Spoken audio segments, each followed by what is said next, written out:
Andrew Holness, Prime Minister, Minister of Defense and Minister for Economic Growth and Job Creation of Jamaica, to address the Assembly. President, Jamaica welcomes the convening of the Summit of the Future.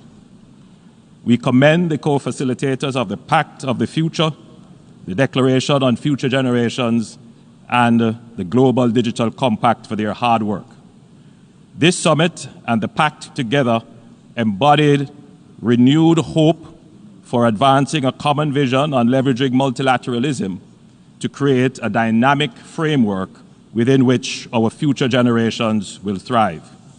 Jamaica is proud to have contributed to this historic process, particularly as co-facilitator for the Declaration on Future Generations.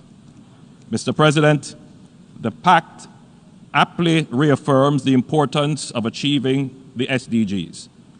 The SDG Summit in 2023 exposed the lack of progress towards SDG implementation, including the reality that small island developing states are particularly off track to meet them, with many still recovering from the pandemic.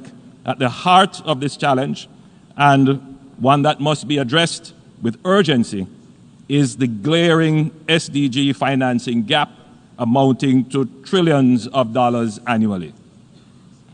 As the Pact affirms, we must redouble our efforts to address global poverty, income inequality, and food insecurity.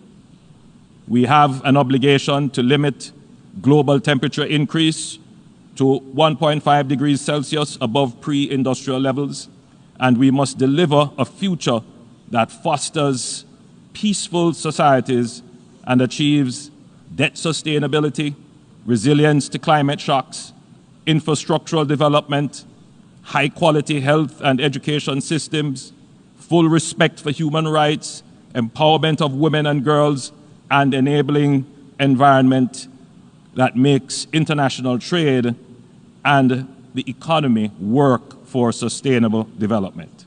These are all areas of priorities in Jamaica's National Development Plan, our Vision 2030. Mr. President, we are facing unprecedented challenges to international peace and security, mainly driven by geopolitical motivations, but increasingly by transnational organized crime networks. These challenges strike at the very heart of the UN Charter. The Pact provides a framework within which we can all coexist in peace and harmony within and among countries, and transfer the nature of such coexistence to our future generations.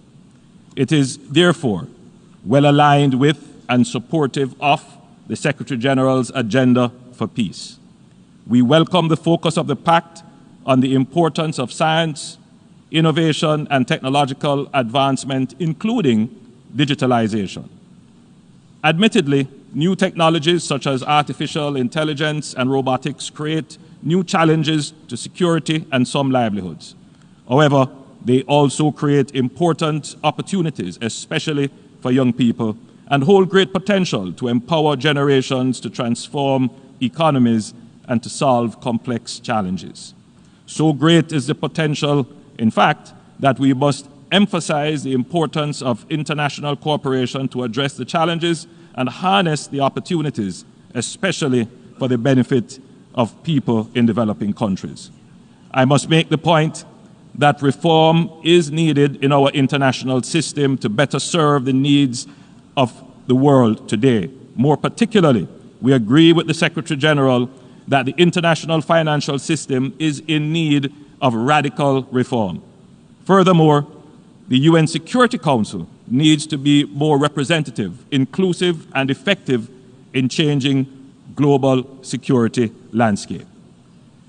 As a small island developing state, the Pact presents a pathway for turbocharging SDC implementations, addressing the impact of and tackling the key drivers of climate change and setting the framework for making global governance more equitable and inclusive. The world is counting on us to use the summit to foster renewed hope in the future.